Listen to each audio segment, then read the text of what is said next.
Alors ces prisonniers internés dans ces camps, qu'ils soient officiers, sous-officiers ou militaires de rang, pour faire respecter donc les textes de la Convention de La Haye, ceci doit être vérifié. Donc ça va être vérifié par qui? Par la principale institution qui est, disons, le vecteur de cette convention de La Haye, à savoir le Comité international de la Croix-Rouge, qui va envoyer des délégués, non seulement dans les pays européens, mais également en Asie et en Afrique du Nord, car il y a des prisonniers un peu partout à cette époque. Ils sont chargés donc d'interroger les prisonniers. Bien sûr, ceux-là sont choisis également. Hein. Il faut ce sont des prisonniers, disons, exemplaires pratiquement, qui n'ont pas de soucis avec la discipline, voilà, et dont on est sûr qu'ils ne raconteront pas n'importe quoi. Mais ça demande aussi contrôle.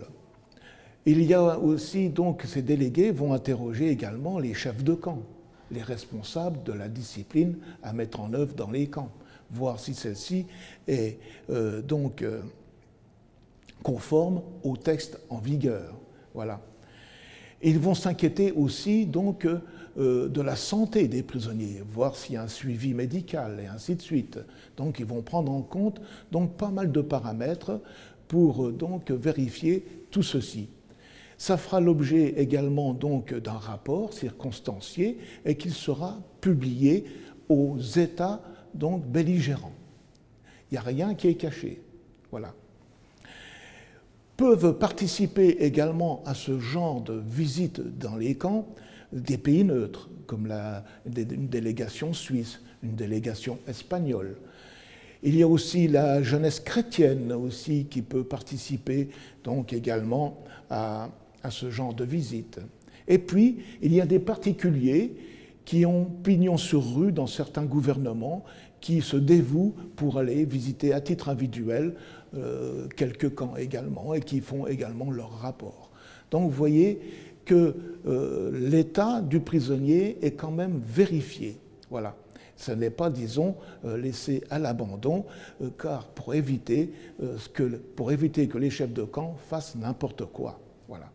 Et puis, ça sert aussi à faire taire bien souvent des propagandes donc mensongères, néfastes, car on peut faire comprendre n'importe quoi à n'importe qui. Alors c'est ce qu'il faut éviter.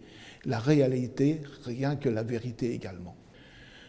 Alors pour revenir sur mon propos, donc dans la vie dans les camps, il faut savoir qu'il y avait des prisonniers un peu partout, en Afrique, sur le continent européen et également en Asie, lorsque bien sûr le Japon a déclaré la guerre à l'Allemagne.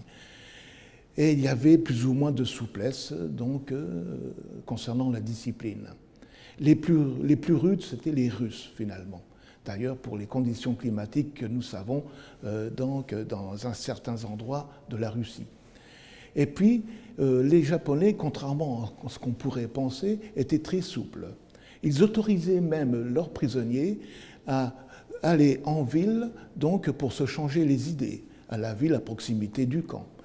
Il y a même des prisonniers allemands, sachant bien sûr la musique, jouant de l'instrument, qui ont même à un certain moment donné le concert en hommage à Beethoven. Ils ont même joué devant un public japonais la 9e symphonie. Vous voyez? Donc c'était, disons, une discipline assez souple. Le premier devoir du prisonnier, c'est quoi? C'est de s'évader. De s'évader, non pas pour retourner dans sa famille ou de se mettre dans une zone sécuritaire, non, c'est s'évader pour reprendre le combat. Et là, il y a une forte nuance. Alors, je vais vous parler un peu d'un prisonnier qui deviendra célèbre, c'est le capitaine de Gaulle, qui, au village de Douaumont, blessé, a été capturé par les Allemands et interné en Allemagne dans plusieurs camps. Et 5 tentatives d'évasion qu'il a fomentées, bien sûr, avec plusieurs camarades. Ils ont même creusé un tunnel dans le camp de Szczecin, donc en Lituanie, mais toutes les tentatives d'évasion ont été pratiquement avortées.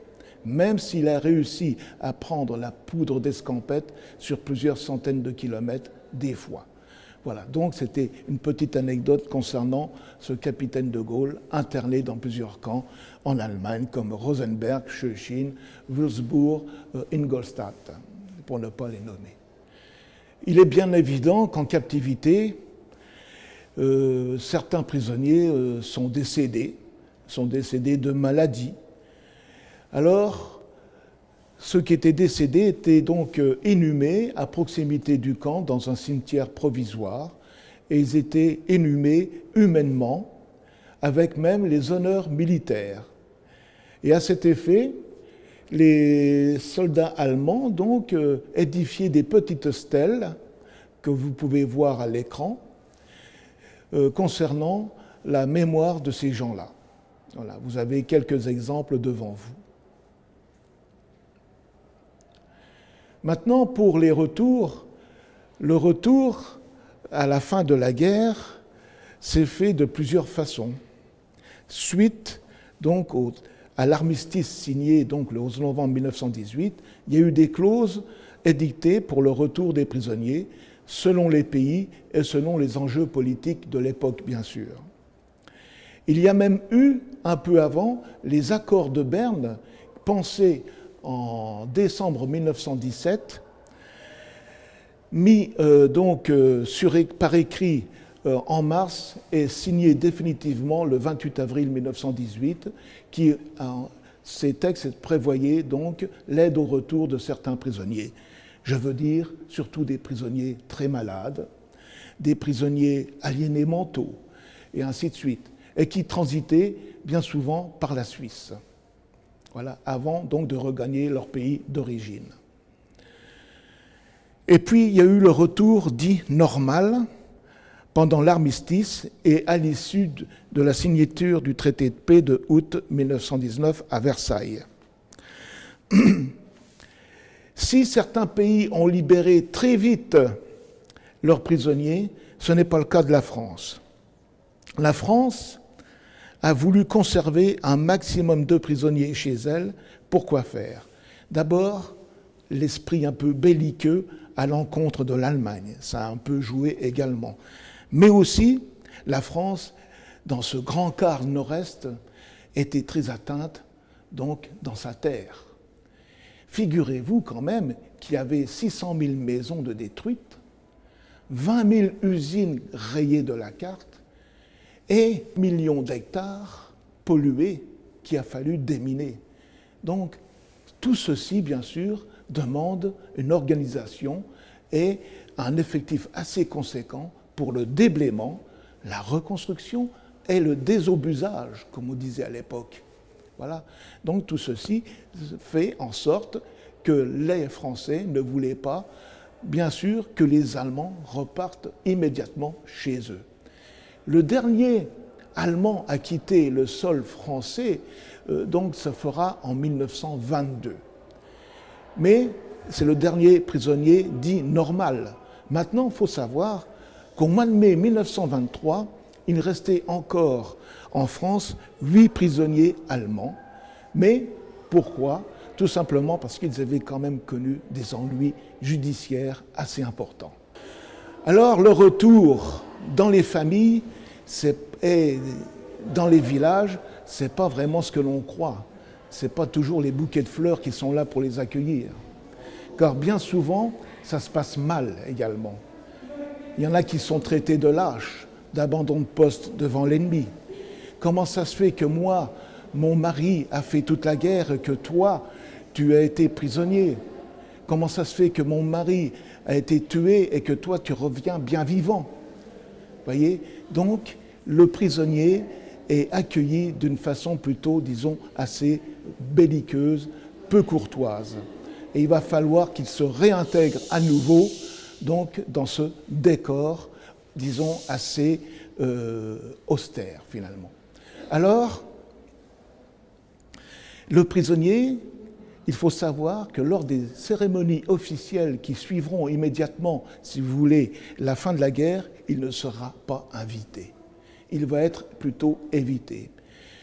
Et il faudra attendre donc le 28 février 1922 pour qu'il y ait vraiment un statut, donc, si vous voulez, un peu national, qui le reconnaisse. Et c'est là qu'il va pouvoir bénéficier, pour ceux qui sont décédés justement en captivité, d'avoir l'honneur, donc, sur leur croix ou sur leur tombe, d'être inscrits « mort pour la France ». Car là, le mort pour la France veut dire que ses ayants droit ou la veuve pourra prétendre à toucher une pension de veuve de guerre. Alors même si la vie dans les camps, certains prisonniers ont réussi, si vous voulez, à garder ou à conserver le moral, il y en a beaucoup qui étaient atteints, ce qu'on appelle du syndrome du barbelé.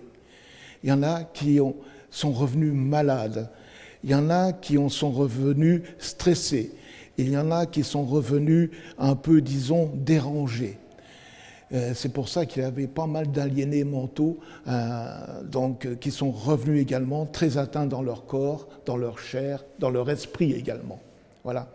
Donc ce ne sont pas des retours aisés, faciles, comme on a pu le supposer. C'est pas ça. Et puis, en août 14, pour revenir à Joffre, justement, quand il s'est aperçu qu'il y avait beaucoup de prisonniers de masse, après notamment la bataille de la Marne et ainsi de suite, voilà, il s'est dit que ce n'était pas normal qu'il y ait autant donc, de prisonniers, et il s'était juré de faire entendre les prisonniers à leur retour, c'est-à-dire de les interroger, qu'ils expliquent pourquoi, comment ils ont été faits prisonniers, dans quelles circonstances, les conditions. Et puis, les mentalités ont quand même évolué et ça a été abandonné, car bien sûr Joffre a été remplacé dès décembre 1916, et ce sont d'autres généraux qui ont pris la relève, et qui, donc mentalité aidante, ont abandonné ce projet d'interroger systématiquement les prisonniers. Il y a eu quelques cas quand même, dont le capitaine de Gaulle, qui à son retour fin novembre 1918, d'ailleurs le 28 novembre, donc, on lui a demandé des comptes, donc son ancien chef de corps, le colonel Boudor, donc, pour l'interroger sur les conditions de sa blessure et ses conditions de capture.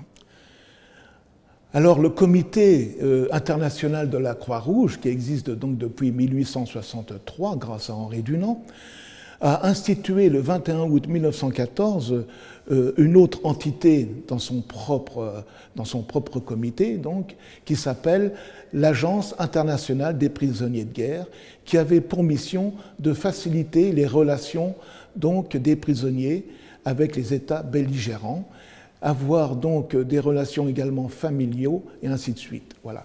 Donc ça a aidé. Il y a beaucoup de prisonniers ont été fichés par les services de cette institution qui a vu le jour le 21 août 1914. Donc nous venons de voir l'exposition sur les prisonniers de guerre, thème qui n'était pas souvent abordé et qui méritait de l'être. J'espère que finalement vous avez appris beaucoup de choses très intéressantes sur la vie de ces soldats qui ont été internés pratiquement pour certains également pendant 4 longues années, d'autres un peu moins évidemment.